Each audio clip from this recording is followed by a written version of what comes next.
few weeks ago, I dusted off my 1970s philosophy degree and talked to you about how we know what we know. There's a priori knowledge that's just inherent. We just know it, or we receive it as revealed truth from a holy book or religion. And there's a posteriori knowledge that we derive from our own experience. Most of us who grew up in a faith community were expected to believe a whole lot of things on what was mistakenly called faith, sort of an invitation to literally assassinate your brains and just believe a whole lot of things because you were told by your church or because it was in the Bible, and it was almost a test of character to be able to believe those things without questioning them. I believe that's precisely where traditional religions and progressive faith communities part company. Progressives are invited to question everything. As the famous psychiatrist M. Scott Peck once said, anything that cannot be questioned is an idol, and all idols are slated for destruction. Now, people will reach different conclusions, of course, but if you're not allowed to even ask, not only was Jesus really God's only son, or did Jesus really rise from the dead, but more fundamentally, if you're not even allowed to ask, was there really a historical Jesus, or is the whole of the gospel tradition an early fiction? If you can't ask the hard questions, then at least for me and for most progressives, your religion is based on nostalgia and wishful thinking. I've often talked with you about evidence-based faith, that is, rejecting any belief that's merely handed down to us as an assumed part of our religion, and to try to create a faith community that is rooted in what can be known, what is based on testable evidence. Now, that's a hard pill to swallow for a lot of religious people. But if what you believe is based only on how you feel about it, if you believe things that cannot be critically examined or questioned, then again, at least for me, that's not faith. That's superstition. And I don't want to base my life. Heck, I don't want to waste my time listening to your superstitious beliefs. You can have all you want, just don't expect me to spend any of my life listening to it. I believe that religious faith is in desperate need of critical thinking skills. And once you go down that path, if you find yourself demanding critical thinking about your religion, it'll probably start to pollinate the rest of your life, especially in politics. Public debate is often based on little more than who has the largest megaphone.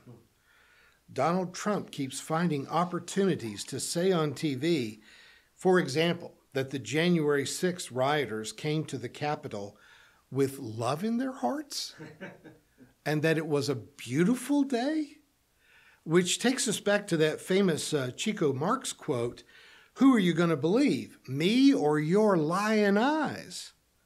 I sat and watched live coverage of January 6th insurrection on TV for hours, as did millions of other Americans and people all over the globe. What would it take to make you believe that it was a beautiful day and that thousands of protesters all had love in their hearts as they fought with the police and spread their own feces around the Capitol building? I suppose that in a technical sense, propaganda might be either true or false, but we typically use that word to describe attempts at persuading people through repetition and through intimidation to believe things that are clearly not true.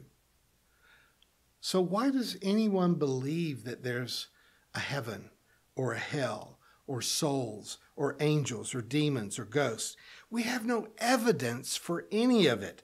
And yet through repetition and the coercion of authority figures, most of us have been intimidated and indoctrinated by the church, by the clergy, by our parents who took us to church, by our peers who appeared to be buying into it, and the culture itself that sort of impresses everyone to believe the same things, to believe in absurd and fantastic things that then turn out to govern our lives.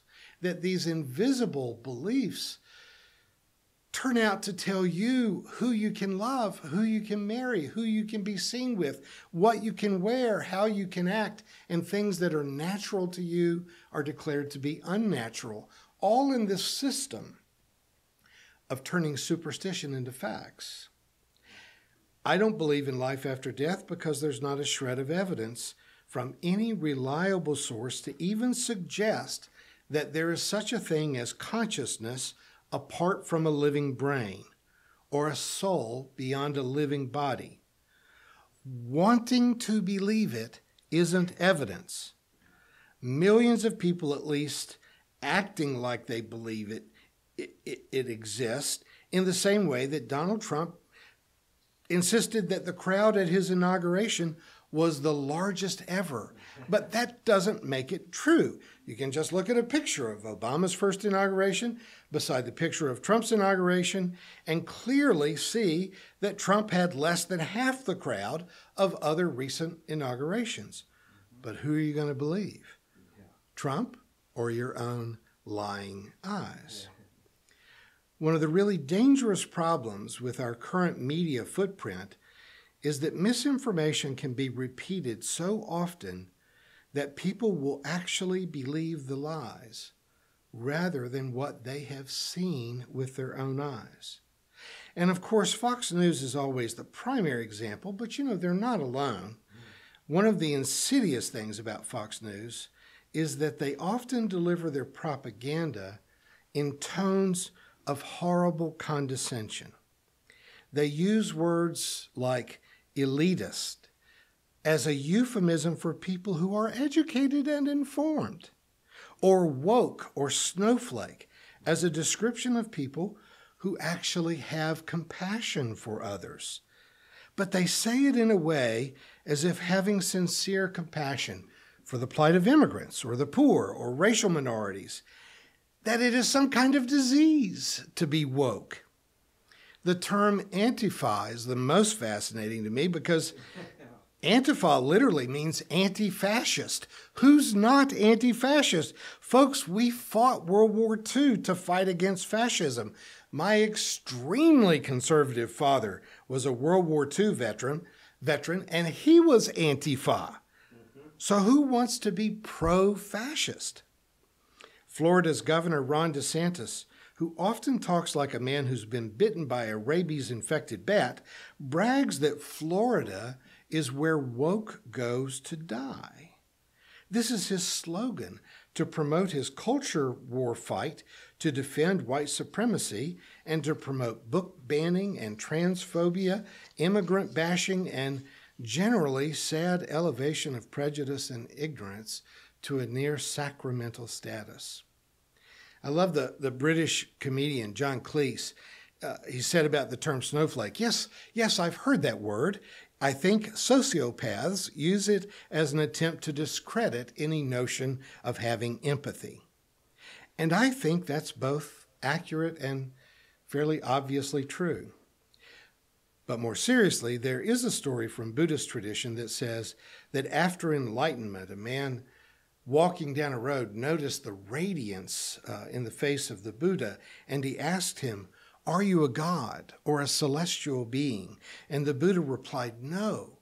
And so the man asked again, "Well, are you mortal?" And the Buddha replied, "No." So the man finally asks, "Then what are you?" And the Buddha answered, "I am awake." So if the Buddha described himself as being a woke snowflake, how much of an insult can it really be if we're the same thing? And yet these terms are being used as a dismissive insult in order to prejudice against being challenged, that we're not allowed to challenge the conservative view of immigrants at the border or transsexuals going to the public restroom that suits their gender identity, that we are woke if we defend people's human rights or civil rights. Through these past years as Fox News host, Tucker Carlson has ranted against any teaching of actual American history being taught in public schools, calling any mention of slavery or Jim Crow laws or segregation of schools or discrimination in hiring as being CRT, critical race theory. And he has described the 1619 Project as being an inaccurate description of racism in America, used only to make white children feel guilty and to doubt themselves. But all of this has been portrayed as if these are just matters of opinion.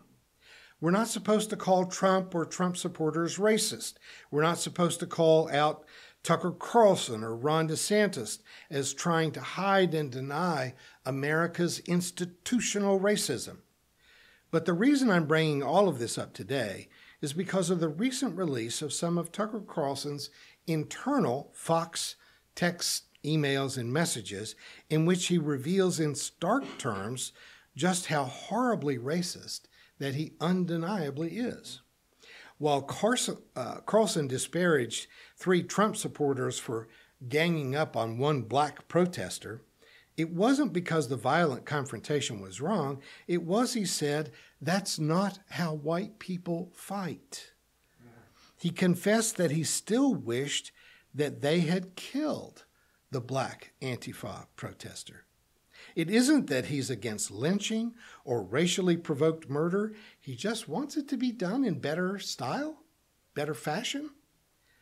Yeah, we're all sick of the partisan division in our government that has increasingly become a kind of cold civil war, dividing our entire nation against itself. And I hear a lot of people saying these days that they just don't watch the news anymore, that they just don't want to pay any attention to politics, as if maintaining neutrality has become a new kind of virtue. I also want to see our country reunited. I want to see Democrats and Republicans cooperating, compromising, and providing meaningful leadership to our country. But I don't think we get there by pretending that racism doesn't exist. We don't get there by pretending that prejudice is a matter of opinion. The Latin phrase, e pluribus unum, was officially adopted by an act of Congress shortly after we had won our independence as the motto of the United States. Out of the many, one. Unity was our guiding principle, even if none of them were yet fully willing to embrace that ideal. E pluribus unum was our motto even when slavery was still common and women not only couldn't vote, but they also lacked most of the civil rights enjoyed by white men. But unity was the goal. Unlike many other modern countries that still defend their borders and their culture against diversity, we refuse to have a state-sponsored religion. We fought a bloody civil war to abolish slavery, and many of us lived through the violent and turbulent years as we dismantled America's apartheid system of segregation. The one thing that I believe that Tucker Carlson's private text messages demonstrates to us, what is undeniable evidence for, is the fact that we really do desperately need to teach the painful truths about America's history of racism and misogyny. All of this book banning is an attempt to erase America's history of racism. It's an attempt to delegitimize what it means to be gay or transgender in our diverse culture. The partisan gerrymandering of voting districts in southern states is a de facto attempt at making black voters powerless. They can still vote, it just can't mean anything. If they can't keep black people out of the voting booth, then they will take their vote away from them by making it inconsequential. America's greatness is rooted in our diversity. Out of the union we build from people of different races, religions, cultures, sexual orientations, and languages, we are a nation of immigrants that now is being taught to fear and despise immigration. How crazy is that? Look, if being around trans people makes you uncomfortable, may even makes you afraid, or you feel some visceral disgust, hear me out. I understand that feeling. This has not been an easy issue for me, but I can remember when being around openly gay people made me uncomfortable. Can you straight people remember how you used to feel about gay people 20 and 30 and 40 years ago? Can you remember what made the difference for you? Do you remember how you got past that prejudice? Right now, here in the state of Missouri, as is happening in Florida and Arkansas and many other states, people who are uncomfortable with trans people are writing legislation to ban trans athletes from competitions, passing laws to threaten doctors with the loss of their medical license, or even with prison time for administering gender-affirming medications or surgery. But do you remember how you managed to escape your prejudice against gay people? It wasn't by trying to legislate them out of existence or to force them back into the closet. It was by getting to know gay people better. It was by discovering that someone in your family, in your circle of friends, had been gay all along. My own liberation from my cultural prejudice against gay people started to happen when two women that I cared about as friends made it obvious that they were falling in love with each other. Thankfully, rather than condemning them for their love, I had to root out some hatred that was still hiding in me. The first few years of my public school education took place in a rural segregated school system in rural Kentucky, and I was just 10 years old when the schools were forced to integrate, and it wasn't an especially smooth transition. But it got easier as our Little League baseball team was integrated, and then the municipal swimming pool was integrated, and in college I lived in an integrated neighborhood, and later I dated interracially, and then I adopted interracially. Every part of that journey had some challenges to it, and every step of the way was a step towards liberation, a movement towards unity. And now I can proudly say that I am woke as F. Now, I don't know that I need to bring this sermon home before I run out of either time or your patience, if I haven't already done so. But I went to seminary at Vanderbilt in Nashville, Tennessee in 1979 with a brand new degree in philosophy and 23 years of experience in traditional Christianity. When I started seminary, I confidently believed that Christianity was the only true religion. I believed that the Bible was the Word of God. I believed that Jesus was the only source of salvation, and heaven and hell were as real in my mind as Canada and Mexico.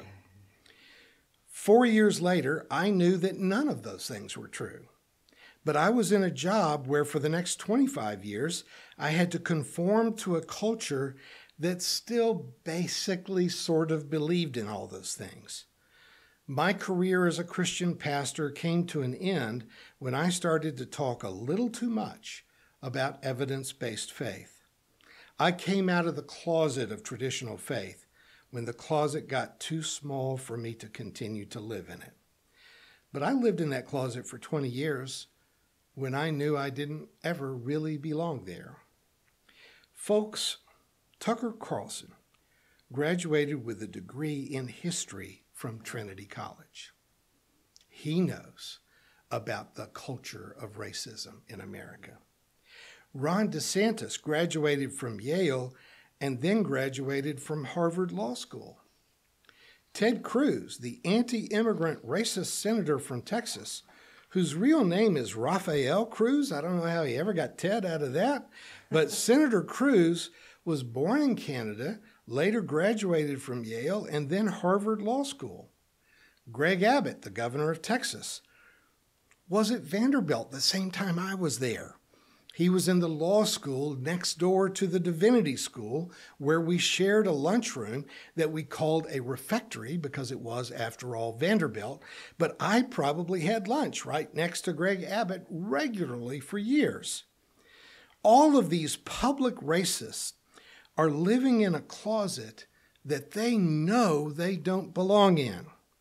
They may have gone to Trinity or Yale or Harvard with those prejudices, but if they read enough of their assignments to pass the exams and graduate, then I can assure you that they know that their public dismissal of snowflakes, their curled lips when they talk about being woke, and their shameless attacks on trans kids and poor immigrants is all just an act to manipulate voters who never had the chance to go to Trinity or Yale or Vanderbilt or Harvard.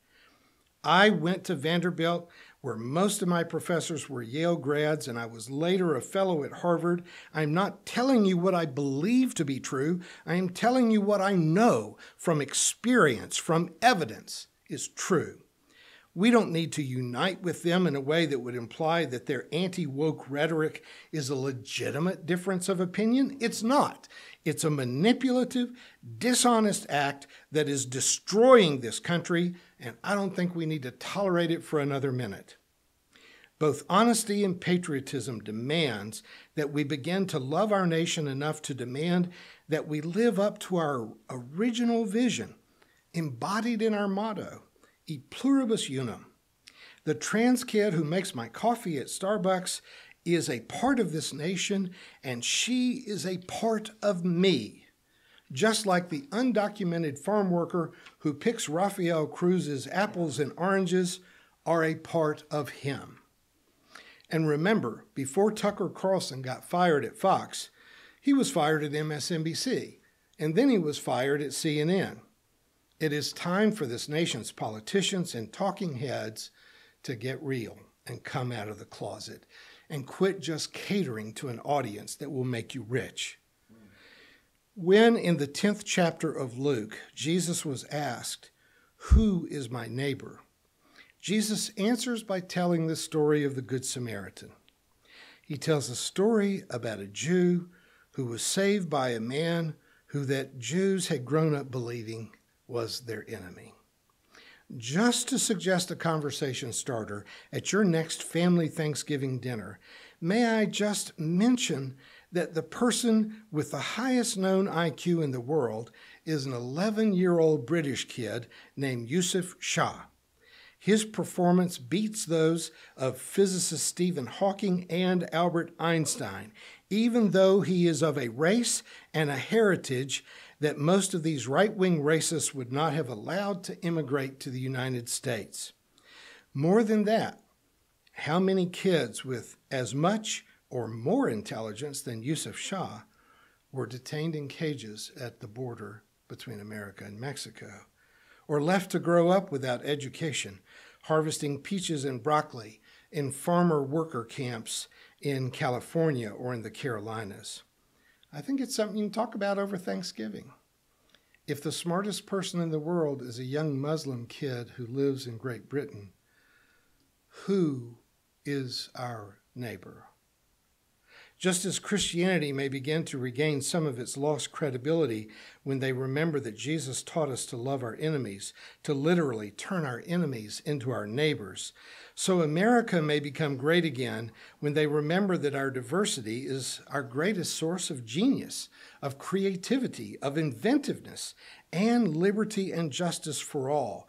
When we are able to look at our own history of racism and prejudice and decide to get to know an immigrant at the border better, to enter conversation with trans people until we can let go of our fear and turn our disgust into friendship. It isn't easy, and it usually isn't done quickly, but we have done it before. And so we can obviously do it again. That's not just my opinion. This time you know I'm right. Thank you for watching our videos. We are entirely dependent on the donations of our listeners and members.